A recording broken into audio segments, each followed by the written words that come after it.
Hai semuanya, yuk gimana kabar kalian? Semoga selalu dalam keadaan baik. Jadi welcome back teman-teman di Ade Grayson Channel, dan ini adalah segmen analisa kripto, segmen di mana kita akan mengulas koin-koin yang udah teman-teman request di kolom komentar. Hari ini kita akan bahas narasi gaming ya teman-teman. Ini di request oleh KGTWPS.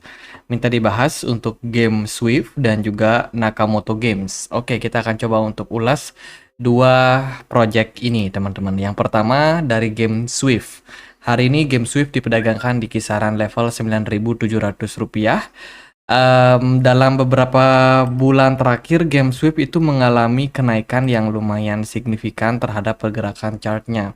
Mungkin memang narasi gaming itu lagi booming di awal tahun ini, teman-teman. Bukan awal tahun ini sih, tapi ini video dibikin di akhir tahun ya. Jadi menjelang awal tahun itu lagi booming, teman-teman.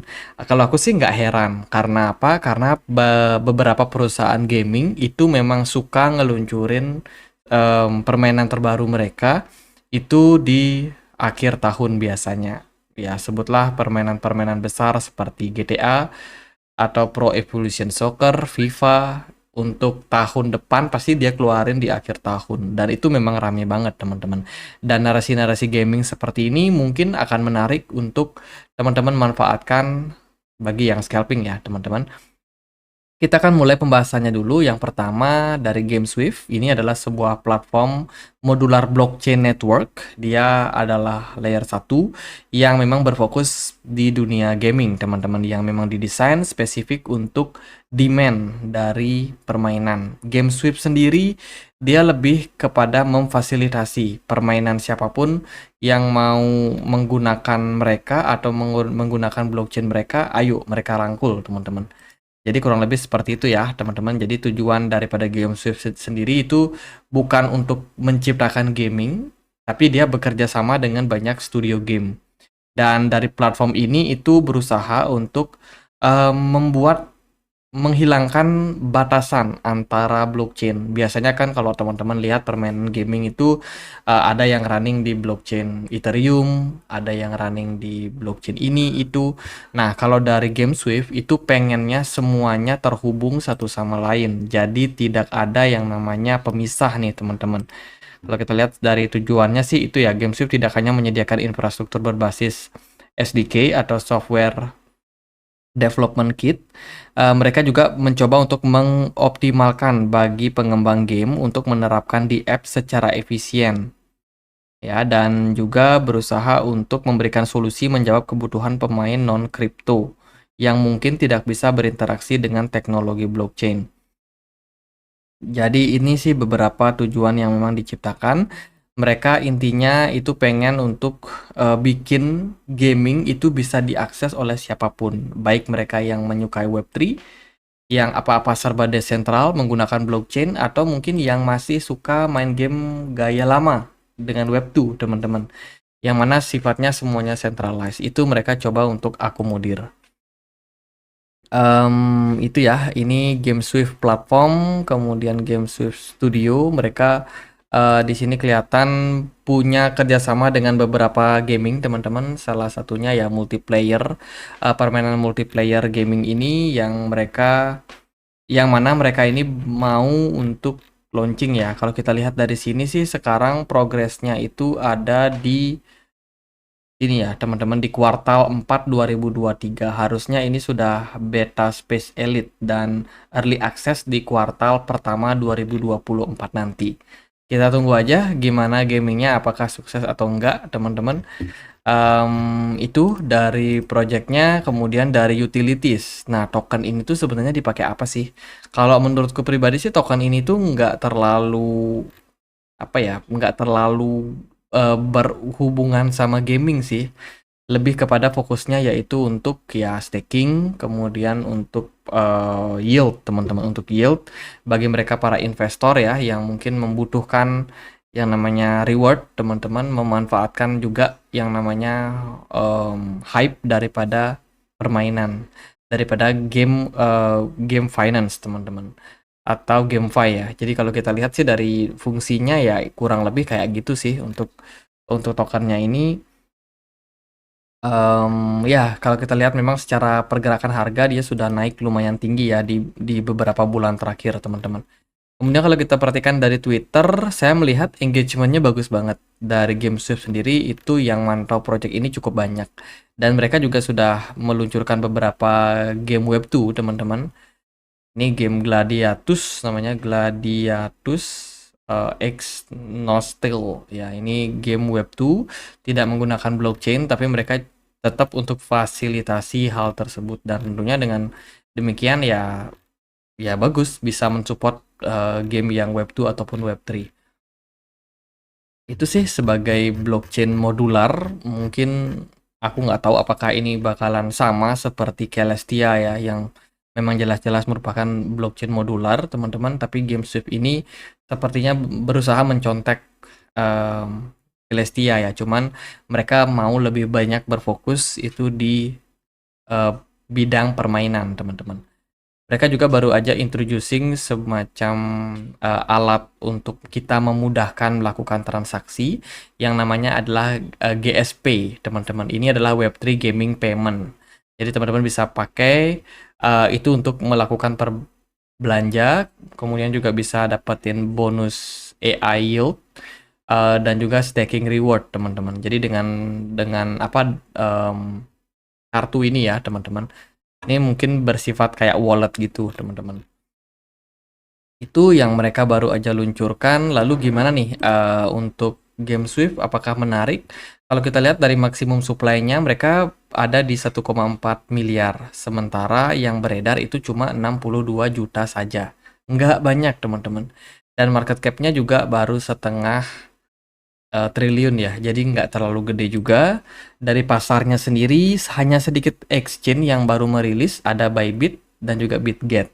Kalau project ini bagus, kemungkinan potensinya untuk tetap growth akan juga menarik, teman-teman. Kalian boleh pantau, bagi kalian yang punya dua exchange tersebut, teman-teman bisa untuk ya pantau terus project ini, teman-teman. Siapa tahu momentumnya memang masih bagus, apalagi ketika dia sudah bisa listing di banyak exchange ke depannya.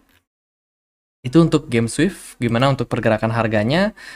Ya, harganya sudah melesat lumayan signifikan ke kisaran 0,6 dolar, dan posisinya sekarang saat ini itu sudah mencetak rekor kenaikan sekitar 1.400-1.500% sejak September sampai sekarang. Volume smart money-nya bagus.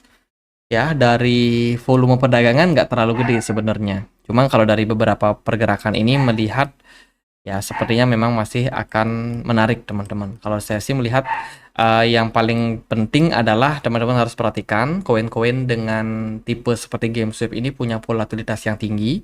Kemudian likuiditas mereka cenderung kecil karena mereka baru listing di beberapa exchange saja.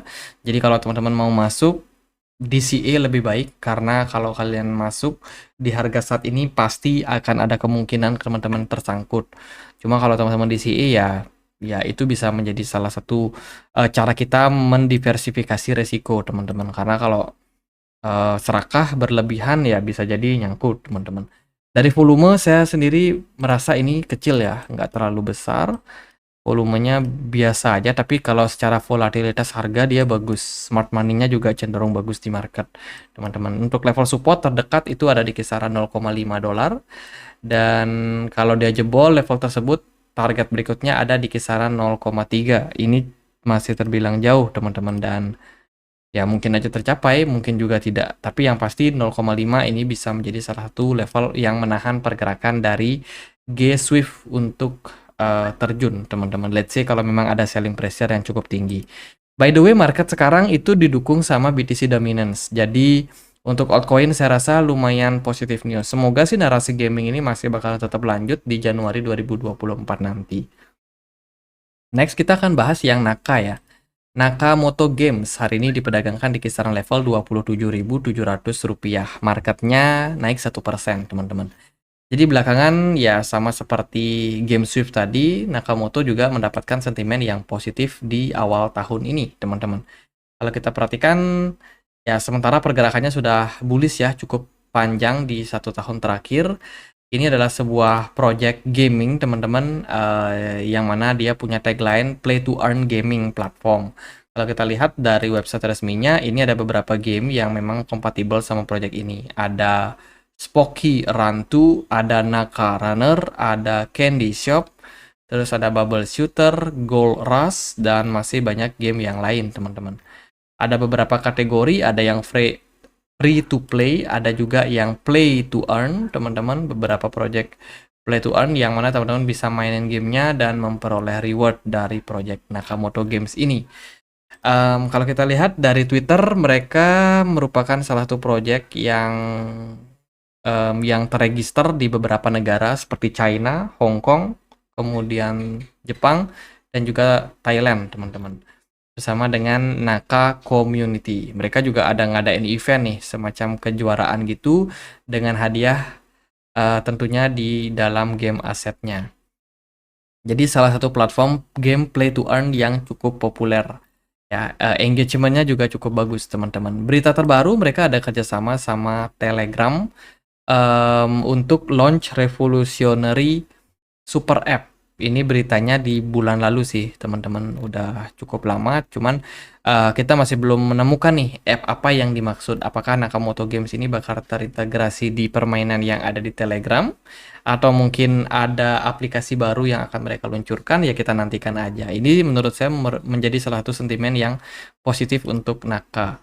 Kemudian kalau kita perhatikan dari maksimum supply-nya nggak banyak, teman-teman, hanya 180 juta saja, dengan supply beredar saat ini ada di 80 juta, teman-teman, 80 juta token. Untuk pasarnya dia sudah listing di KuCoin, HTX, Gate.io, Maxi, BitGet, dan kawan-kawan. Jadi Kongret yang udah punya exchange tersebut, teman-teman masih punya momentum untuk menggunakan ya platform dari Naka ini. Atau yang mau beli Naka itu punya potensial ya, karena dia juga belum listing di exchange-exchange yang besar, teman-teman. Jadi so far menurut saya, yang suka spekulasi game-game play to earn boleh tuh, yang mau coba main gamenya juga boleh, siapa tahu bisa dapetin token yang beneran, teman-teman. Ini ada banyak permainan yang bisa kalian mainkan. Lalu gimana untuk pergerakan dari harga Naka? So far Naka ini sebenarnya sudah pernah terjun bebas sejak 2021 kemarin, tapi tampaknya di fase saat ini itu antusiasme orang terhadap gameplay to earn tampaknya tinggi. Kalau kita perhatikan, pergerakan Naka sudah berada di level 1,79 dolar. Dan pergerakan ini sedikit lagi bisa mencapai all time high-nya, yaitu di kisaran 8 dolar. Hanya membutuhkan, coba ya kalau kita ukur, dia hanya butuh sekitar kenaikan 100-200% lagi untuk mencapai level all time high-nya. Dengan volume yang cukup tebal belakangan, smart money juga cenderung bagus. Saya melihat ini masih akan ada potensi, teman-teman. Kita lihat aja, semoga potensi dari kenaikan Nakamoto Games ini masih bakalan bagus. Yang menarik adalah dia tidak unlimited supply. Jadi dengan kata lain, supply-nya punya batasan, sehingga potensi inflasi bisa ditekan oleh Nakamoto Games. Secara pergerakan dia baru aja breakout, teman-teman, dari sebuah falling wedge, dan sekarang lagi ketahan di atas resistance-nya. Selama dia bisa mempertahankan area trendline tersebut, maka menurut saya targetnya masih sangat-sangat baik untuk trend bullish selanjutnya ya. Cuman yang perlu di take note saat ini adalah ya volumenya tinggi, cuman dari smart money-nya masih kecil, teman-teman. Ini mengindikasikan sesuatu yang mungkin ambiguity ya, atau ketidakpastian terhadap market. Ekspektasi kita sih masih dalam trend bullish, cuman buat jaga-jaga aja, teman-teman. Siapa tahu dia drop, teman-teman bisa jaga di kisaran level 1,18 dolar. Dan kalau dia turun lebih dalam lagi, bisa diperhatikan di kisaran 0,78 dolar. Itu beberapa target yang mungkin menarik untuk posisi saat ini. So far trennya masih sangat-sangat baik, dan ya kita berharap 2024 adalah tahun kejayaan gaming ya. Karena memang gaming ini meredup banget, teman-teman. Kalau teman-teman perhatikan market-market besar seperti Sandbox, itu aku perhatikan juga memang lagi bullish jangka pendek dalam beberapa bulan terakhir ya. Ini udah mulai bullish, teman-teman, cuman masih jauh dari all time high. Dan beberapa koin yang market cap-nya lebih kecil itu justru dapat momentum lebih baik daripada koin-koin dengan market cap yang besar. Itu sih pembahasan dari Nakamoto Games sama GameSwift. Semoga video kali ini bisa bermanfaat. Teman-teman, kita punya komunitas diskusi di Telegram, tempat aku berbagi informasi terbaru dan juga update-update berita terkini ya teman-teman. Buat kalian yang mungkin mau join, bisa langsung join, linknya ada di kolom deskripsi video ini. Jadi gitu aja, semoga bisa bermanfaat. Akhir kata saya Andre, makasih.